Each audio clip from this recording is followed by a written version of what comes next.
하나님 말씀을 함께 찾아 봉독하겠습니다. 오늘 주시는 하나님 말씀은 에레미야서 18장 1절로 6절 말씀을 중심으로 읽겠습니다.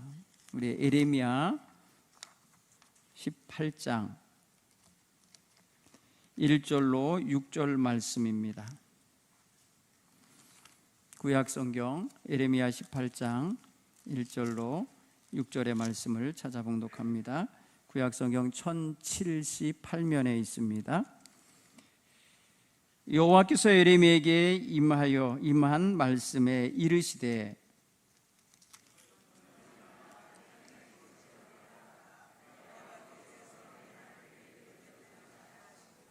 내가 토기장이의 집으로 내려가서 본즉 그가 농로로 일을 하는데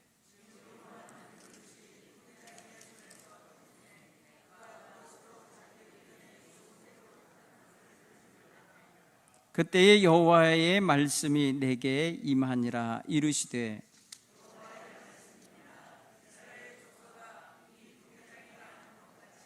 내가 능히 너희에게 행하지 못하겠느냐. 이스라엘 족속아, 진흙이 토기장이의 손에 있음 같이 너희가 내 손에 있느니라. 아멘. 이사야 9장 9절의 말씀은, 이사야 45장 9절의 말씀은 제가 봉독해 드리겠습니다. 질그릇 조각 중에 한 조각 같은 자가 자기를 지으신 자로 더불어 다툴진대 화 있을진저 진흙이 토기장이에 대하여 너는 무엇을 만드느뇨 할 수 있겠으며 너의 만든 것이 너를 가리켜 그는 손이 없다 할 수 있겠느냐. 아멘. 할렐루야. 오늘은 토기장이 되시는 하나님, 나를 지으신 하나님이라는 말씀을 함께 나누겠습니다. 오늘 찬양 한 장 좀 부르고 했으면 좋겠어요. 하나님의 은혜라고 여러분 아시죠? 나를 지으신 이가 하나님, 나를 부르신 이도 하나님. 자, 이 찬양 좀 우리 찬양대도 같이 좀 불러주시겠어요? 아멘. 우리 하나님의 은혜가 오늘 이 저녁에 우리 모두의 이 고백처럼 늘 임하게 되기를 간절히 축원합니다. 나를 지으신 이가 하나님, 나를 부르신 이가 하나님, 나를 보내신 이가 하나님, 나의 나된 것 다 하나님 은혜라. 이 고백이 정말 우리의 고백, 나의 고백이 다 되셔야 할 줄 믿습니다. 여러분, 우리의 삶의 조건이나 여건, 또 지금까지 살아온 삶의 모습 보면서 행여라도 하나님께 원망해 보신 적 있나요? 하나님, 왜 나는 이렇게 살아야 되나요? 하나님, 나는 왜 이렇게 힘든 가정에 태어났나요? 나는 왜 이렇게 힘든 삶을 살아가야만 하나요? 이렇게 하나님 앞에 의문을 가지고 하나님을 원망하듯이 하나님 앞에 묻듯이 항의하듯이 하나님께 질문하지 않았습니까? 나쁜 거 아니에요. 못된 것도 아니에요. 얼마나 하나님의 뜻을 알고 싶으면, 그리고 하나님의 계획을 알고 싶으면 그럴까 하는 생각도 되고, 하나님께 정말 멋지게 살아 보이고 싶은데 현실이 너무 어려워서 잠시 어리광을 핀 것도 같고 잠시 힘들다고 하소연한 것도 같아요. 그러나 우리가 그렇게 하면서 하나님의 뜻을 안다면, 그리고 하나님의 음성을 듣는다면 한없는 은혜, 오늘 이런 찬양을 할 수 있는 은혜가 임할 줄 믿습니다. 여러분, 그렇게 사셔야 돼요. 그렇죠? 짧게 살았지만은 인생 많은 걸 경험하셨을 거예요. 그렇죠? 물론 저는 짧게 살았다고 해도 되지만 여러분들은 지그시 사셨을 분들 많지만은 정말 많은 걸 경험한 것 같아요. 정말 어릴 적부터 지금까지 이렇게 쭉 파노라마처럼 삶을 돌아보면은, 야, 어떻게 그런 삶을 살아왔을까? 그때 어떻게 견뎠을까? 그때 어떻게 그것을 참을 수가 있었을까? 이런 순간이 있어요. 근데 보면은 하나님이 그때 도우시는 은혜가 있으셨고, 채워주시는 은혜가 있으셨고, 붙잡아 주시고 이끌어 주시는 손길이 있었어요. 돌아보니까 그래요. 그렇죠? 내 힘으로 산 게 아니었어요. 그래서 현실에 대하여 그 순간 힘들다 하여서 탄식하거나 좌절하여서 하나님께 영광을 가리는 말이나 행동을 하면 안 되겠다는 거예요. 돌아보니까 하나님의 은혜였던 것을 생각해 보면 매 순간 하나님 곁에 계셨던 거고 함께 삶을 진행해 주셨던 거였어요. 그리고 내가 힘들어 지칠 때 하나님이 더 힘들어 하시면서 얘야 힘내라 곁에서 그렇게 응원해 주셨던 거였어요. 그런 하나님의 손길과 은혜를 발견할 때에 내가 사는 게 내가 힘으로 사는 게 아니구나, 내 능력과 지혜로 사는 게 아니구나, 하나님이 도와주셔서 사는 거였어. 그것을 깨닫게 될 줄 믿습니다. 오늘은 근본으로 돌아가서, 정말 근본으로 돌아가서 우리의 밑바닥도 보고 우리의 정말 부족한 점부터 시작해서 오늘의 내 모습을 통해서 하나님께 영광 돌리는 밤이 되기 바랍니다. 여러분도 보시기에 제가 키가 작잖아요, 그렇죠? 그래서 어떤 때 그래요. 박 목사님 키가 얼마나 돼요? 그러면 제가 뭐라고 대답하겠어요? 2m가 좀 안 됩니다. 여러분 2m 안 되죠. 그 말에 너도 2m 안 되잖아 뭐 그런 소리도 되고 다 작은 거지 뭐. 여러분 진짜 남수단에 가면은 딩카족이라고 있답니다. 딩카족. 그건 거인족이래요. 보통이 190m가 넘고 키 큰 사람은 230m가 넘는데, 야, 그런 족속은 씨가 다른 거예요. 그 아프리카 흙이 많아서 하나님이 좀 많이 만든 거, 길게 만든 것 같고 저는 흙이 없는 데서 하나님이 좀 모자라서 좀 작게 만들었으려니 뭐 이렇게 할 수밖에 없어요. 그렇죠? 사람이 흙으로 지음 받았다고 하니까. 물론 엄마 뱃속에 이 모양으로 나온 건 아니지만은 더 귀엽고 예쁘게 태어났지만 덜 자란 거예요. 그러나 원망하지 않아요. 그거 가지고 하나님 원망하지 않아요. 한 번도 전 지금까지 인생 살면서 키 작은 거 가지고 하나님께 원망한 적 없어요. 그거 갖고 억울한 일 당한 적도 없어요. 그거 갖고 손해본 적도 없어요. 제가 그렇게 살 사람은 아니에요. 그거 갖고 손해보고 살 사람은 아닌데 하나님의 은혜로 살고 있어요. 그러니까 여러분, 우리는 겉에 있는 용모가 됐든지 얼굴이 됐든지 능력이 됐든지 재능이 됐든지 없는 것 때문에 원망하고 없는 것 때문에 힘들어할 것이 아니라 있는 것을 가지고 감사하고 있는 것으로 하나님을 찬양하며 사는 이런 성도들이 되어야 멋진 성도들이라 믿습니다.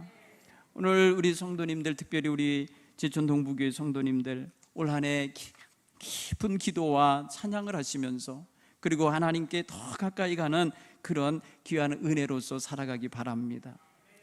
여러분, 우리가 찬양을 할 때에 우리의 몸이 일어나서 찬양하는 거하고 앉아서 찬양하는 거하고 다르답니다. 가슴에 손을 얹고 찬양하는 것과 가만히 앉아서 하는 거하고 다르답니다. 그리고 손을 펼치고 이렇게 여러분 손을 여러분 가슴 높이로 들고 이렇게 찬양할 때 다르다. 왜 그러냐? 사람이 행동을 함으로써 그 행동을 유발하게 하는 마음이 있기 때문에 그 마음이 열린다고 그래요. 앞으로 여러분 찬양하면서 하나님이 지으신 내 몸을 가지고 진심으로 찬양하고 싶은 마음을 가지고 마음에 손을 들고 육신에 손을 들고 찬양하는 이런 우리 성도님들이 되기 바랍니다. 그러면요, 하나님 앞에 더 열린 마음으로 더 근본에 다가가는 그런 찬양을 할 수 있다고 그래요. 지난 수요일 날 저 백운교회에 가서 임원 교육인 줄 알고 갔더니 그냥 바로 말하는 거예요. 신년부흥회입니다. 저는 임원 교육하러 간다고 광고했잖아요. 제가 분명히 그렇게 들었거든요. 근데 목사님, 신년부흥회입니다. 와, 가서 바로 말입니다. 밥을 먹고 와서 차를 마시는데 그러는 거예요. 여러분, 부흥회하고 세미나하고 달라요. 그렇죠? 와, 그래갖고 원고도 안 버리고 안 보고 설교했어요. 그래서 갑자기 변한 거예요. 갑자기 상황이 갑자기 달라진 거예요. 첫째, 둘째, 셋째 이렇게 가르치려고 갔다가 그게 아니었어요. 하나님께서 하시고자 하고 싶은 말씀을 듣고 싶은 것 같았어요. 그래서 제가요, 지난 12월부터 계속해서 묵상하며 기도하던 이 귀한 그릇이 되자, 하나님의 귀한 쓰임받는 그릇이 되자라는 말씀을 가지고 1시간 동안 집회를 했어요. 그때 저는 정말 저도 마음에 당황하고, 그분들이야 모르지, 그냥 새 강사 왔으니까 하는 거지만은 정말 하나님이 하시지만 안 되는, 하나님이 하시지 않으면 안 되는 집회가 되고 말았어요. 여러분들, 오늘 주님의 은혜가 정말 하나님이 계획하신 대로 주시고자 원하시면 우리 하나님이 우리 성도님들의 사정은 다 달라도 다 주시게 될 줄 믿습니다. 각자의 마음에 맞는 말씀으로 이해되어지고 들려질 줄 믿습니다. 그런 면에서 여러분, 오늘 이 저녁에 정말 내 마음에 하나님이 주시는 말씀이라 여겨지는 거 다 아멘으로 삼키시기 바랍니다. 그래서 올 한 해 여러분들이 그릇으로 쓰여지는 그런 귀한 그릇으로 쓰여질 수 있도록 지어지고 고쳐지고 씻겨지고 온전해지는 이런 놀라운 체험들을 할 수 있기를 간절히 축원합니다. 먼저 여러분 고백하십시다. 따라서 해봐. 나를 지으신 이는 하나님이십니다. 하나님이 나를 지으신 분이면 나의 모든 것을 알고 나의 모든 것을 책임져 주시고 나의 모든 삶의 목적을 정해 놓으신 분이 하나님이신 거잖아요. 그러니까 하나님의 프로그램 속에, 하나님의 계획 속에 들어가는 게 얼마나 소중한 일인지 몰라요. 저희 집에 지금요, 용도를 알 수 없는 그릇 하나가 제가 있어요. 저는 잘 모르겠어요. 그게 어떻게 도공이 만든 건지 모르는데 작품이랍니다. 저희 동기 목사님이 여주중앙교회라고 큰 교회에서 목회를 하세요. 근데 여주 이천 지역에서는 1년에 한 번씩 도자기 축제가 있어요. 가보신 분은 아실 거예요. 어마어마하게 멋진 작품들과 어마어마하게 귀한 그릇들이 굉장히 많이 전시되어지고요, 거기에 찾아오는 전국에서 오는 사람들이 그 그릇들을 사가는 거예요. 그 어느 축제 때에 저희 동기 목사님들이 여주에서 모이게 됐어요. 여주에서 다 모여서 예배 드리고 식사하고 이제 전시회도 한번 구경하고 나는데, 나중에 선물 하나씩을 주는데 그 도자기를 주시는 거예요. 거기서 교인 중에 도공이 계신데 그분이 손님들 오실 때 드리세요 하고 주신 거예요. 다 모양이 달라요. 그래서 저는 이게 물병인가? 모양도 이상해. 무슨 저기 뭐야, 거북이 등짝 같이 생기고, 아니면 조그만 무슨 개구리 모양이 조그맣고 옆으로 입이 나와 있고 막 그런 거예요. 제가 언뜻 전에 어디서 보니까 어떤 분은 그거를 먹물 가를 때 거기에 물 붓는 그 물병으로 쓰는 분을 봤어요.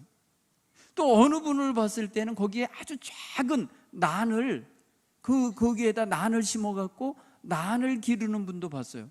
어떤 분은 꽃을 꽂아놓은 분도 봤어요. 작은 꽃을 그 병에다 꽂아놓는데, 저는 아직 그냥 빈 병으로 그냥 놔두고 있어요. 그거 어떻게 써야 될지 모르겠어요. 그런데 분명히 도공은 목적이 있어서 만들었을 거예요. 굉장히 좀 미안합니다, 그분한테. 그분이 알면은 이거 이렇게 쓰는 거 아닙니다, 이렇게 보는 거 아닙니다, 뭐 어떻게 목적이 있습니다라고 했을 텐데 제가 그걸 아직 몰라요. 여러분, 우리는 분명히 하나님이 쓰시려고 목적이 있어서 지으신 건데, 그 목적에서 벗어난 채로 정말 쓸 줄 모르는 사람이 손에 들어가 있는 그릇이 가만히 이렇게 방치되고 있는 것처럼 그렇게 우리가 방치되는 걸 원치 않으실 거예요. 우리는 생명이에요. 생명. 하나님의 형상을 닮은 생명이에요. 그 그릇은 그냥 사물이지만 우리는 하나님 자기 형상을 담아서 지은 하나님의 피조물이에요. 하나님 작품이에요. 그래서 하나님은 분명히 우리를 목적대로 쓰고 싶으실 거예요. 그렇기 때문에 하나님 저를 왜 지으셨나요? 왜 만드셨나요? 왜 여기 있게 하셨나요? 라고 질문하며 기도하는 건 너무나도 근본적인 기도가 되는 거예요. 너무너무 귀한 기도예요. 너무너무 중요한 기도예요. 그리고 너무너무 하나님도 반기실 만한 질문이에요. 사랑하는 성도 여러분, 이런 거 배부른 사람들이나 하는 질문이 아니에요. 우리 믿음이 성숙해가는 성도들은 꼭 해야 될 질문이에요. 하나님, 나를 지으신 하나님 당신이신 줄 믿습니다. 나를 왜 지으셨나요? 무엇을 위해 지으신 건가요? 내가 지금 그 지으신 목적대로 살고 있나요? 지으신 뜻을 담아내고 있나요? 지으신 뜻이 나로 인하여 이루어지고 있나요? 하나님께 묻는 기도의 시간을 갖기를 간절히 축원합니다. 올 한 해 이런 기도를 하시면서 여러분들이 하나님께 더 가까이 가는 계기가 된다면 놀라운 은혜가 있을 줄로 믿습니다. 오늘 이사야는 그런다고 그러잖아요. 이 질그릇 조각만, 하나 조각만도 못한 자가, 그 질그릇 조각 같은 자가 지으신 자에게 뭐라고 대항하며 뭐라고 저항하며 뭐라고 다투며 말하냐? 진흙의 토기장이에게 진흙 덩어리가 나를 지금 뭘 만든 거냐고, 뭘 지금 만든 거냐고, 당신 정말 솜씨 없다고, 이게 뭐냐고 이렇게 질문할 수 있냐는 거예요. 너희 만든 것이 너를 가리켜 그는 손이 없다 할 수 있겠느냐? 이 손이 없다라는 단어가 다른 말로 표현하면 그는 솜씨가 없다 이 소리예요. 솜씨가 없는 분이라는 거예요. 여러분, 하나님 앞에 자기 신세 한탄을 하면서 자기를 지으신 하나님에 대하여 그런 투루다가 말을 하거나 그런 내용으로 말을 하거나 그런 항의하며 대항하는 태도를 보이는 것은 합당하지 않은 거예요. 오늘 성경은 그렇게 말씀하십니다. 내가 무엇인들 못 만들겠냐는 거예요. 내 뜻대로라면 무엇이든 못할 게 있겠냐는 거죠. 그래서 에레미야를 통하여 말씀하시는 거예요. 에레미야야, 너 토기장이 집에 가보아라. 그래서 여러분, 전혀 생각도 못하고 있던 에레미야를 토기장이 집에 보냈어요. 에레미야는 가보았습니다. 갔더니 토기장이가 농로에다가 진흙을 넣고 그릇을 만들고 있는 장면이 보여요. 문틈으로 봤는지 들어가서 봤는지 대화하면서 봤는지 모르겠어요. 분명히 가가지고 토기장이가 진흙으로 그릇을 만들고 있는 장면을 보았어요. 그런데 어느 정도 만들다가 갑자기 부셔버리는 거예요. 갑자기 그것을 그냥 파괴해버리고 다시 물 묻혀서 다시 그 흙으로 다른 것을 만들더라는 거예요. 이것을 만들고 있을 때 하나님의 음성이 에레미야의 귀에 들린 거예요. 에레미야에게 하나님 말씀이 임한 거예요. 에레미야, 너 봤냐? 지금 토기장이가 그릇을 만들다가 갑자기 그 그릇이 오늘 성경 보면 터졌다 그랬어요. 옛날 성경에는 파상함에, 그래서 파상이 뭐예요? 금이 가서 깨지는 걸 말하는 거예요. 아마도 물기가 부족했거나 만드는 과정 속에서 너무 컸거나 깨지는 경우가 있어요. 금이 가는 경우가 있어요. 만드는 과정에서 큰 여러분 항아리 만들 때 그것을요 이렇게 뭐랄까 가래떡처럼 흙을 쭉 이렇게 해갖고 테두리를 만들어서 다리처럼 틀어 올리면서 두들겨서 만들더라고요. 돌려가면서 물기를 묻혀가면서. 그런데 어느 순간에 이게 갈라질 수가 있어요. 수분이 부족하거나 흙의 재질이 안 좋거나 아니면 돌이 섞여 있거나 뭐가 있으면 그리 되는 거예요. 그런데 그것을 부셔서 다른 것을 만드는 장면을 볼 때에 오늘 성경은 자기 의견에 좋은 대로 다른 그릇을 만들더라. 자기 의견에 좋은 대로. 여러분, 이게 뭐예요? 토기장이의 주관이에요. 토기장이의 뜻이에요. 토기장이의 권한이에요. 자, 오늘 우리는 분명히 선언했어요. 나를 지으신 이는 하나님이십니다. 나는 하나님이 지은 그릇입니다 할 때 나를 지으신 하나님은 토기장이셨던 거예요. 그래서 하나님은 자기 좋은 뜻을 따라서 좋은 대로 뜻대로 나를 지으신 것이라고 여러분 깨닫고 받을 수 있기를 간절히 축원합니다. 이래야 창조주 하나님이 여러분에게로부터 영광을 받으실 거예요. 여러분이 그게 하나님을 인정하는 법이에요. 여러분, 믿음이 있는 사람, 지혜로운 사람, 범사의 여호와를 인정한다고 그랬어요. 하나님을 뭐로 인정하는 거예요? 나와 관련하여서 어떻게 인정해야 되는 거예요? 하나님은 나의 생명의 주인이십니다. 믿습니까? 나를 지으신 분이십니다. 나의 근원자이십니다. 나의 능력의 원천이십니다. 나의 복의 근원이십니다. 여러분, 이거를 인정해야 돼요. 이게 하나님과의 관계의 가장 근본적인, 가장 바닥에 놓여져야 할 고백인 거예요. 이 고백을 우리는 온전히 가지셔야 돼요. 사랑하는 성도 여러분, 오늘 그런 면에서 하나님 앞에 잘난 자도 못난 자도 다 뽐낼 게 없는 거예요. 다 하나님의 뜻대로 지음받았으니까 모든 사람이 다 하나님의 뜻대로 사는데 초점을 모아야 되는 거예요. 이미 우리는 지어져 있잖아요. 이미 우리는 형태가 잡혀 있고 성격이 주어져 있고 우리 나름대로 재능이 지금 이미 구성되어져 있고 우리의 성격과 인품들이 있어요. 조금씩 수정해가고 조금씩 고쳐지고 다듬어지고 새로워질 수 있으나 이미 하나님께서 우리를 지으셨으니 다시 엄마 뱃속에 들어가서 다시 태어나진 않아요. 육체적으로 다시 나진 않아요. 하나님 안에서 새로워지고 새로 나는 비결은 다르게 있어요. 그것은 성령 안에서만이 가능한 거라고 성경은 말하고 있습니다. 오늘 그런 면에서 토기장이 되시는 예수 하나님 앞에서 우리는 절대적으로 하나님의 주권과 하나님의 뜻과 하나님의 능력을 인정해야 돼요. 믿습니까? 여러분, 여기에 도전하면 안 돼요. 자기가 하나님 노릇하려면 안 돼요. 하나님을 인정하는 사람은 범사에 하나님을 인정하려면 범사에 무슨 결정을 내리든지 선택을 할 때에 누구의 허락을 받아야 돼요? 하나님 허락을 받는 자세가 있어야 하는 거예요. 임의대로 살아가는 게 아니에요. 우리 하나님의 자녀들은 하나님의 뜻에 맞춰야 되기 때문에 하나님의 뜻에 합당하도록 우리의 삶에 초점을 맞춰야 되는 거예요. 하나님의 뜻과 나를 맞춰야 되는 거예요.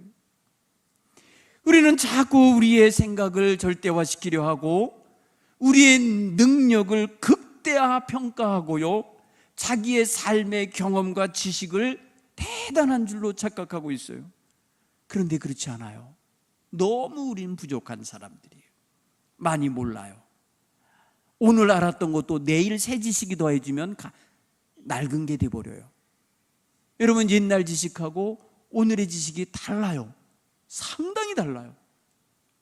그런 면에서 생각하면 우리는 알고 있는 것, 경험하고 있는 것, 또 내가 갖추고 있는 기능과 온갖 삶의 노하우가 아무리 크다 하더라도 하나님 앞에 겸손히, 하나님의 뜻 앞에 겸손히 내려놓고 하나님의 것을 구할 줄 아는 자세가 있어야 될 줄 믿습니다. 그래서 하나님의 이 로드맵이라고 할까요? 하나님의 계획표 속에 내가 들어가야 돼요. 하나님의 진행하시는 역사 속에, 하나님이 지금 나를 불러들이고 계신 현장 속에 하나님과 대화하는 영적인 코드 안으로 우리는 들어가야 되는 거예요. 이것을 우리가 말입니다, 거부하거나 이것을 다르게 말할까요? 다르게 만들어 가려고 왜곡시켜서는 결코 아니 될 것입니다. 사실 여러분, 우리는 나름대로 계획이라는 걸 짜고 살잖아요. 그렇죠? 짐승이 무슨 계획이 있겠습니까? 그죠? 예. 저도 개를 기르는데요. 개. 저는 애완동물이라고는 안 해요. 그냥 개라고 그러지. 별로 사랑 안 하거든요. 그냥 애들 때문에 같이 사는 건데 냄새 나서 죽겠어요. 저는 예민해 갖고 개 있는 쪽은 가지도 않으려고 그래요. 개 계획 없어요.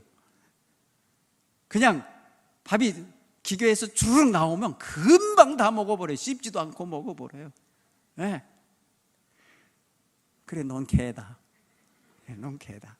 저는요, 개가 먹는 것만큼, 그 분량만큼 그 땅콩이나 그런 거 있으면 한 달은 먹거든요. 계획적으로 계산해 가면서. 얘는 그렇지 않아요. 쏟아지면 쏟아진 대로 다 먹어버려. 네. 여러분, 짐승이 무슨 계획표가 있겠어요, 삶에. 사람이니까 그래도 계획이라는 걸 세우면서 사는 거잖아요. 그런데 이 계획표가 정확한가요? 여러분, 내 계획도요 변해요. 작심삼일 해갖고 변하기도 하고 뭐로 변하기도 하고 이런저런 여건과 기분과 환경에 따라서 아무리 좋은 계획이었어도 바꿔요. 절대적이지 않습니다. 그러니까 여러분, 사실 우리는 우리 자신을 못 믿어요. 내 감정 내가 다 어떻게 다스릴 수도 없고, 내가 나를 몰라. 내가 왜 이런지 나도 몰라. 그렇지 않아요? 여러분, 중년 이상 되면 또 우울증도 온대. 그래서 내가 왜 이러는지 모르는데, 내가 왜 이런지 몰라. 그런 노래도 있죠. 네. 나훈아 씨가 부르던가요? 내가 왜 이러는지 몰라. 그런데 여러분, 이게 바로 우리의 한계예요. 우리 이렇게 연약하고 이렇게 한계가 분명한 걸 알면서도 안 그런 척하고 살면 그건 교만한 거예요. 우리는 하나님 앞에서 범사에 하나님의 계획이 뭔지를 찾고 구하고 물어야 하는 거예요.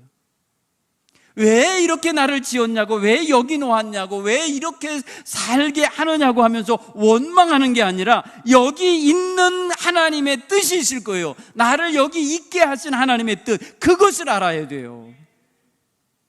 그래서 하나님께 응답을 잘 하시는 우리 모두가 되기를 간절히 축원합니다. 잘해야 돼요. 가끔 제가 저희 어머니랑 얘기하면 저희 어머니 전문가처럼 얘기하죠. 근데 전문가한테 물어보면 아무것도 아니야. 다 틀렸어. 근데도 전문가야. 그래서 그걸 가지고 와서 전문가한테 어줍지 않게 제가 물어보잖아요. 누가 그러냐고. 그러면 제가 우리 어머니가 그랬다는 말 못해. 왜냐하면 뭐 그랬다가는 큰일 나잖아요. 네.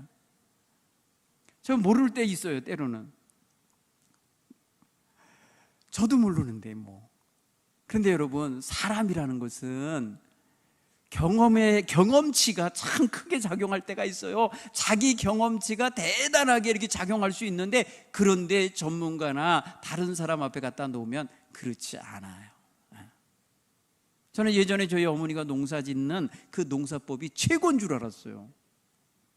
아니더라고요. 요새 똑같은 오이를 기르는데 어떠면 그렇게 쭉쭉 길게 말해요. 반듯하게 기르는지 기술이 있고 다른 거예요. 그러니까 모양도 다르고 벌써 달라요. 그러니까 여러분, 예전 기술이나 예전 지식이나 예전 경험이 오늘날에는요 일천합니다. 별거 아니게 보여지는 게 많아요. 그러면 우리가 한 사람 하면서 우리 자신을 돌아보면 내가 하는 일도 다른 사람의 볼 때에 별것 아닐 수 있게 느껴질 수도 있어요. 그러니 우리는 항상 하나님 앞에나 사람 앞에 겸손해야 되는 거예요. 겸손해야 돼요. 나 다 몰라요. 나 부족해요. 그래서 좀 더 부족함을 시인하는 게 부끄러운 게 아니에요. 여러분, 부족함을 시인하는 게 멋진 거예요. 여러분, 이걸 깨닫기 바랍니다. 역설이에요. 내가 부족합니다. 나는 모자랍니다. 이렇게 시인할 줄 아는 게 큰 사람이에요. 자기를 알라. 여러분, 누구든지 자기를 알라는 말을 철학적인 질문으로 받을 때 이게 엄청난 화두거든요. 소크라테스가 너 자신을 알라 말할 때 하잖아요. 이게 뭐예요? 자기를 온전히 아는 사람이 정말 지식을 가진 사람인 거예요. 그런 사람이 지혜로운 사람인 거예요. 그러니 내가 부족한 걸 안다는 것은요, 메타인지가 열린 거예요. 요즘에 여러분, 일반인지가 있고요, 메타인지라는 게 있어요. 일반인지 기능은 뭐냐면 내가 정말 밥 먹을 줄 알고 밥할 줄 알고 요리할 줄 알고 하는 이런 실제 기능에 쓰여요. 그런데 메타인지라는 건 뭐냐면 내가 뭐가 부족한지를 알아요.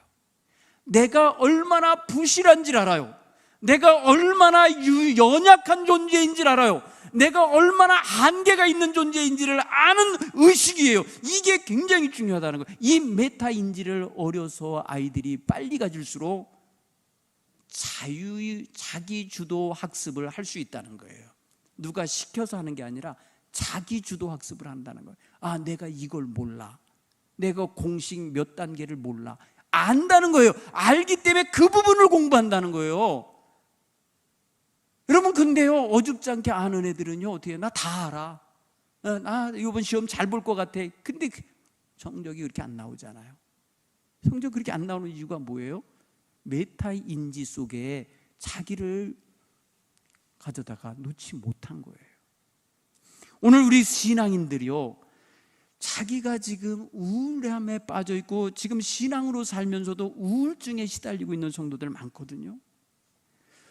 저 기질을 보고, 저 말하는 거 보고, 저 행동하는 거 보고, 저 생각하고 생활하는 모습을 보면 우울 기질이 지금 작동하고 있다는 게 보이거든요. 제 3자의 눈으로는 보여요. 근데 본인은 몰라요. 본인은 내가 왜 이런지 몰라요. 자기가 왜 이렇게 자꾸 우울함에 빠지는지 몰라요. 여러분, 이런 걸 빨리 알아야 하나님 앞에 바로 서기가 가능한 거예요. 하나님 앞에 바로 서기를 또 하면은 그게 또 보이는 거예요. 그래서 하나님 앞에서 자신에게 꼭 필요한 게 무엇인지를 알고 그것을 찾아 구하고 그것을 찾아 보충하고 그것을 향하여 나아갈 수 있는 이러한 성도들이 될 줄로 믿습니다. 그래서 자기의 유약함을 알고 인정해야 돼요. 하나님의 주권과 하나님의 능력을 인정한 바에 그 다음에 나의 연약함을 인정하라는 거죠. 그리고 그 능력 많으신 하나님과 이 연약함 많은 내가 연결이 돼야 돼. 능력 많으신 하나님과 연약하기 그지없는 내가 하나님하고 사랑의 줄로 연결되어질 때 그때 내가 살 힘이 나오는 거예요. 여러분, 이게 깨달아지시길 간절히 축원합니다. 연약한 자의 바닥, 저 밑바닥에 하나님의 길고 능력 있는 손이 내려와서 나를 붙잡아 주실 때 그 은혜가 큰 거예요. 믿습니까? 내가 어느 분이 이만큼 구덩이 위에 올라와 있고 뚜껑 위에 올라와 있고 잘 이 땅바닥을 볼 수 있는 위치까지 올라온 자기 능력을 발휘한 사람에게 하나님의 은총이 임한 거하고 아무것도 할 수 없다는 걸 깨닫고 바닥에 저 밑바닥에 떨어져 있는 자에게 임한 하나님의 손길의 의미는 크게 달라요.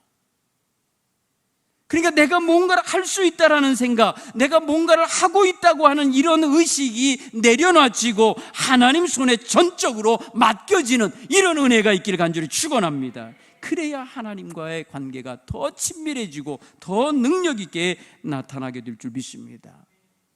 그렇게 되면 네 번째 단계에서 어떤 일이 벌어지냐면, 따라서 하나님 뜻대로 행동하게 된다. 여러분, 이제는 내가 왜 살아야 되고 어디를 향하여 가야 되고 무엇을 하며 살아야 되는지 알기 때문에 이제부터는 내 한계를 극복하고 하나님의 능력과 하나님의 귀하신 뜻과 하나님의 계획 속에서 하나님이 원하시는 방향으로 내가 삶을 주도하는 데 갈 수 있다는 것입니다. 이게 얼마나 귀한 변화입니까? 우리 하나님과의 관계성을 회복하는 데서 와지는 놀라운 삶의 차원이 달라지는 은혜인 것입니다. 따라서 우리는 하나님의 절대의 주권 속에 들어가야 하는 것입니다.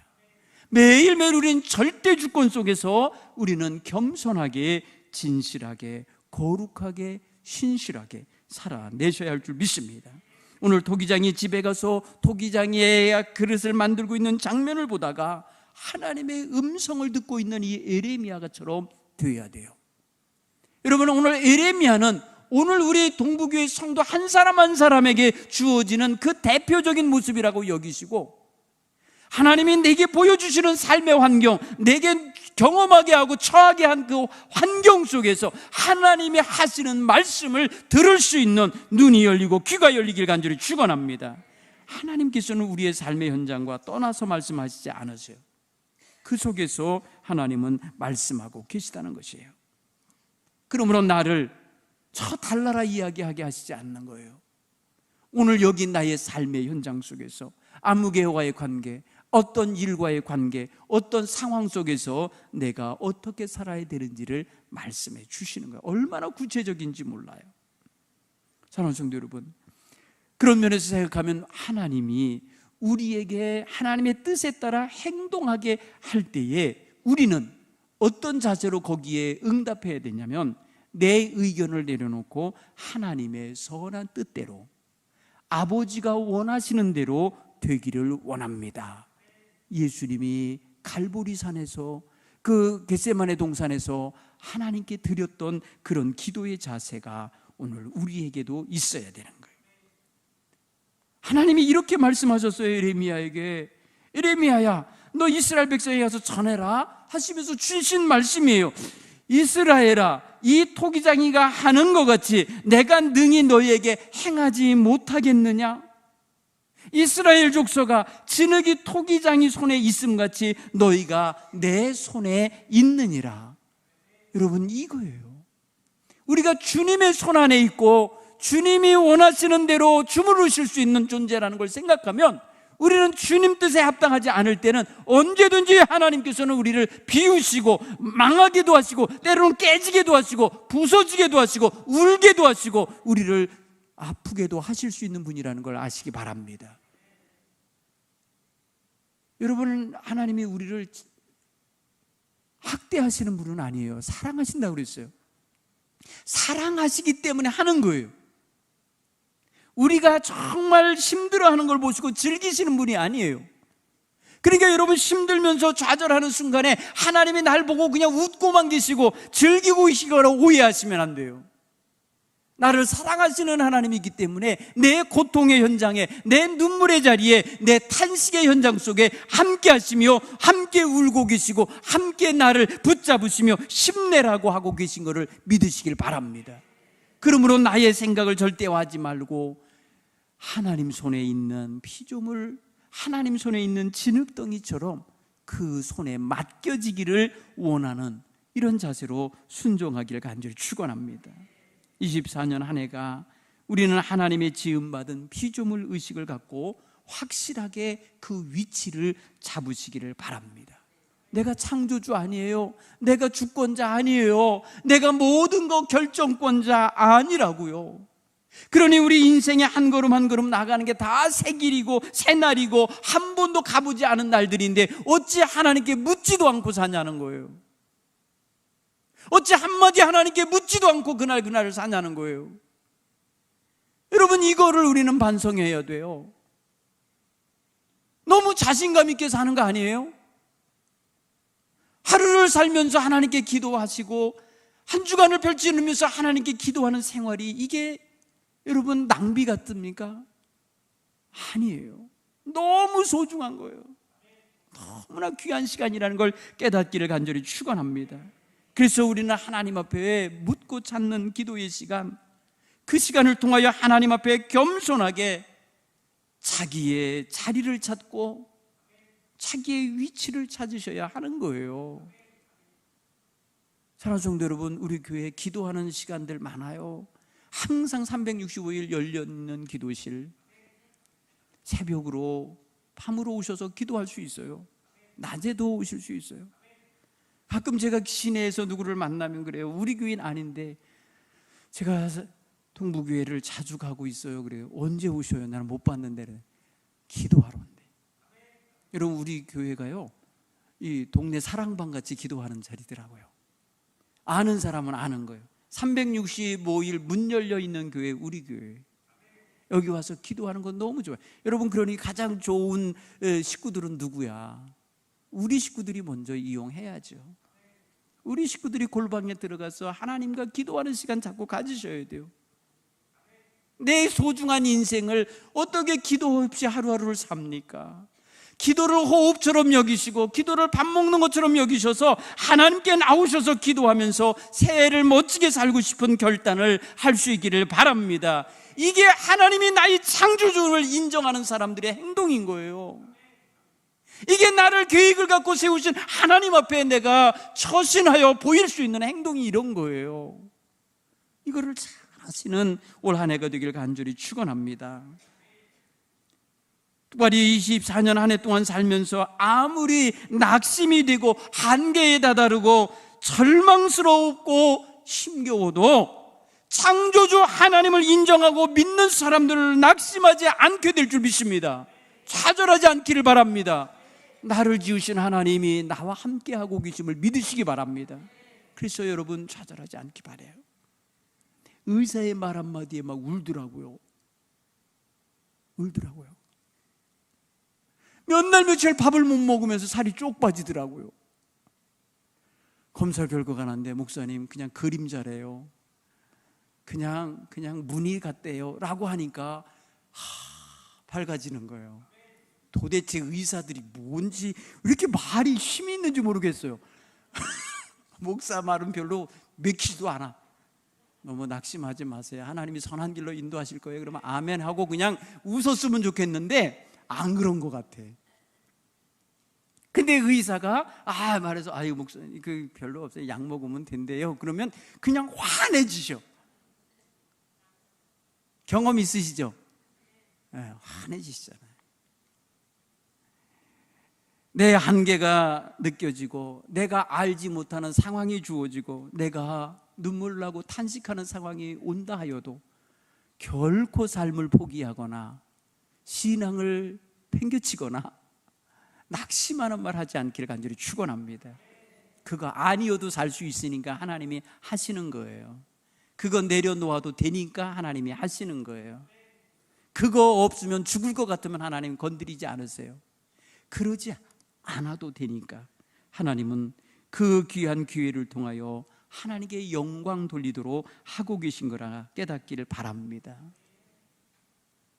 이럴 때 낙심하고 좌절하다 보면요 쉽게 누군가에게 책임을 전가하고 원망을 하게 되고 다툼이 일어나게 되고요 갈등이 일어나게 되고요 부부가 가정에서 불화할 수도 있어요. 우리 사랑하는 성도 여러분, 올 한 해 사시면서 가정에 아무런 불화가 없기를 간절히 축원합니다. 불화 없이 행복하게 사는 부부들이 되시길 간절히 축원합니다. 어려워도 함께 사랑하면서 살겠다고 결혼했잖아요. 힘들어도 함께 그거 지겠다고 하면서 결혼한 거잖아요. 그러니까 함께 견디는 짝이 옆에 있으니까 하나님 감사합니다 하며 이겨낼 수 있기를 간절히 축원합니다. 낙심하지 마세요. 그것 때문에 다투지 않기를 바랍니다. 하나님의 눈앞에서 우리의 삶이 보시기에 심히 좋았더라, 심히 아름답도다 이렇게 말씀하실 수 있도록 우리의 삶의 환경이 비록 눈물 나는 환경이고 낙심되는 환경이고 괴로운 환경일지라도 하나님을 인정하고 창조주 하나님 앞에 생명을 얻은 자답게 능력 있게 살아내기를 간절히 축원합니다.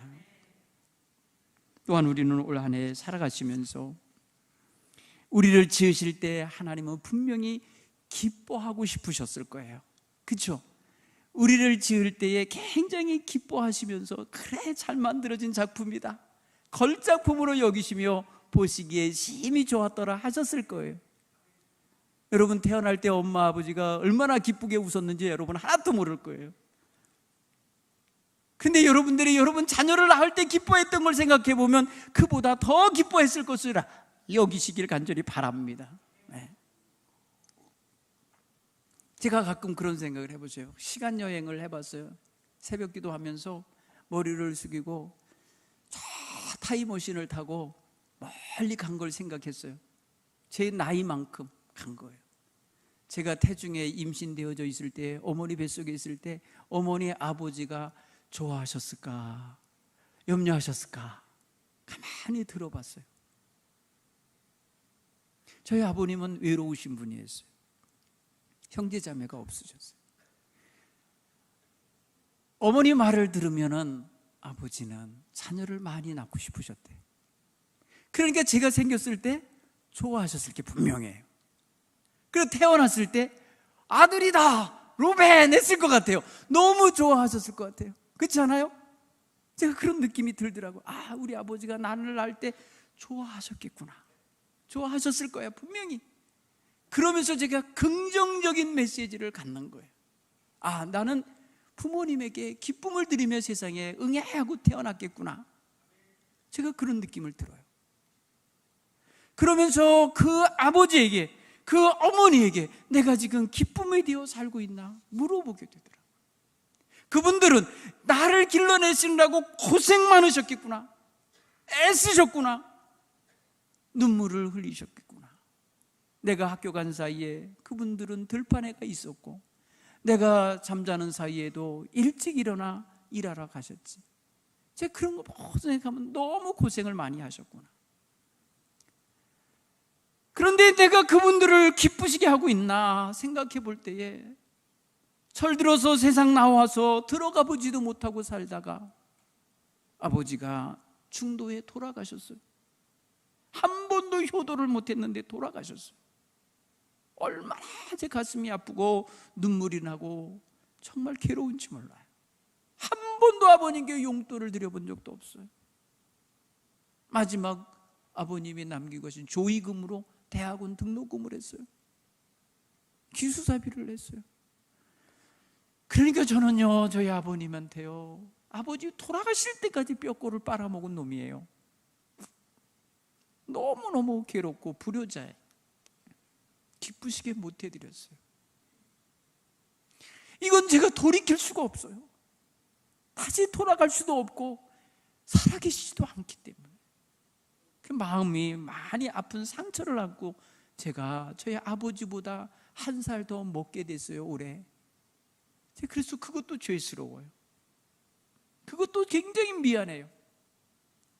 이런 어떤 마음의 죄책감과 못다한 효도 때문에 힘든 모습을 제가 보면서 하나님 앞에 기도합니다. 하나님, 제가 어떻게 하면 될까요? 저희 아버님이 못 산 삶은 이제 살잖아요. 제가 못 살았던 그 기간을 살고 있잖아요. 그러면 정말 아버지 기쁘시게 하며 살아야 되겠다. 아버지 이름이 헛되지 않게 살아야 되겠다. 정말 무명의 민초로 살았고 누구 하나 알아주지 않을 그런 풀씨같이 살았던 저희 아버지지만 내가 남은 인생을 잘 살아서 이제 아버지 몫까지 해야 되겠다 하는 생각을 갖게 돼요. 사랑하는 성도 여러분, 가만히 생각해 보세요. 우리의 한계에 부딪혀서 우리의 어떤 능력의 한계, 어떻게 할 수 없는 어떤 시간의 한계, 모든 것들 앞에 놓여질 때 나는 어떻게 해야 되나 하고 좌절하고 말면은 아무것도 못할 거예요. 낙심하게 되고 우울함에 빠질 거예요. 그런데 하나님이 주시는 새로운 길을 찾아내고 새로운 사명을 발견하고 자기 존재의 가치를, 존재의 이유를, 존재의 목적을 발견하면 놀라운 차원이 다른 삶을 살게 될 줄 믿습니다. 하나님의 뜻을 알고 하나님의 뜻에 맞게 살아내는 인생이 될 줄로 믿습니다. 우리 모두에게는, 따라서 해볼까요? 나를 향한 하나님의 뜻이 있다. 나를 향한 하나님의 뜻이 무엇일까? 나를 여기 있게 하신 하나님의 뜻, 나를 여기 오늘 어미로서 아비로서 살게 하시는 뜻이 뭘까? 나를 동부교회의 권사로서, 장로로서, 집사로서 살게 하는 이유가 뭘까? 이런 걸 생각해 볼 때에 하나님께서 분명히 내게 목적이 있는 삶을 살도록 해 주실 줄 믿습니다. 따라서 우리는 할 수만 있다면 우리를 지으신 하나님 앞에서 멀어지지 말고, 할 수만 있으면 하나님께로 돌이키고, 할 수만 있으면 하나님께로 방향을 잡고, 할 수만 있으면 하나님의 눈길 안에, 손길 안에 살도록 몸부림을 칠 줄 아는 이런 자세가 있기를 간절히 축원합니다. 하나님의 뜻을 알고 그 뜻에 맞춰 사는 거 굉장히 멋진 삶이에요. 아주 고결한 삶이에요. 수준 높은 삶이에요. 그리고 굉장히 거룩한 삶이에요. 그렇게 하기 위해서는 토기장이 되시는 하나님의 앞에, 하나님 나를 지으신 하나님의 뜻에 맞게 쓰임받기 원합니다. 내 뜻이 무엇이든 중요한 게 아니라 하나님의 뜻이 중요한 것을 인정합니다. 고백할 수 있기를 간절히 축원합니다.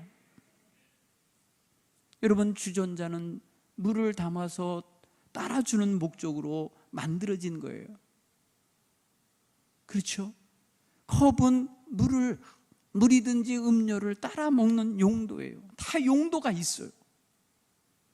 그런데 그것을 다르게도 쓸 수 있어요. 사람들이, 사용자가 다른 걸 담을 수도 있어요.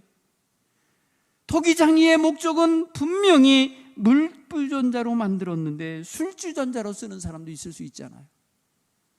결국은 뭐예요? 무엇을 담느냐, 무엇을 거기다 담느냐는 사용자의 목적에 맞춰서 쓰여지는 거더라고요.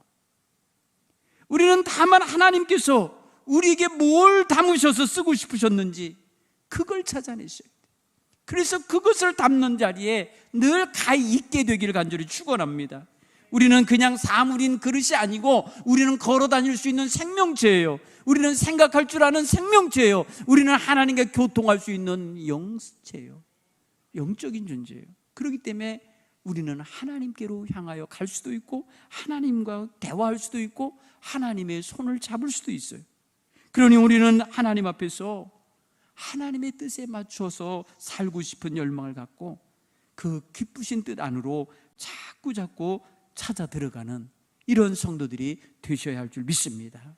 날마다 이것이 소원이 되어서 살아갈 때 우리는 정말 하나님 쓰시기에 합당한 그릇으로서 우리의 인품도 성숙해지고 우리의 영적인 성품도 거룩해지고 우리의 지식과 능력도 함양되고 우리의 영성도 깊어질 줄로 믿습니다. 우리 날이 갈수록 더 멋진 성도로 익어가시길 간절히 축원합니다. 하나님의 피조물로서 정말 멋진 우리 동부교회 성도들이 되시길 간절히 축원합니다. 나를 지으신 이가 하나님이시니까 그 살아계신 하나님 안에서 사는 한 우리는 늘 희망이 있는 사람들이고 늘 소망과 평안과 기쁨이 충만한 사람들이어야 함을 확신하시고 살기를 간절히 축원합니다.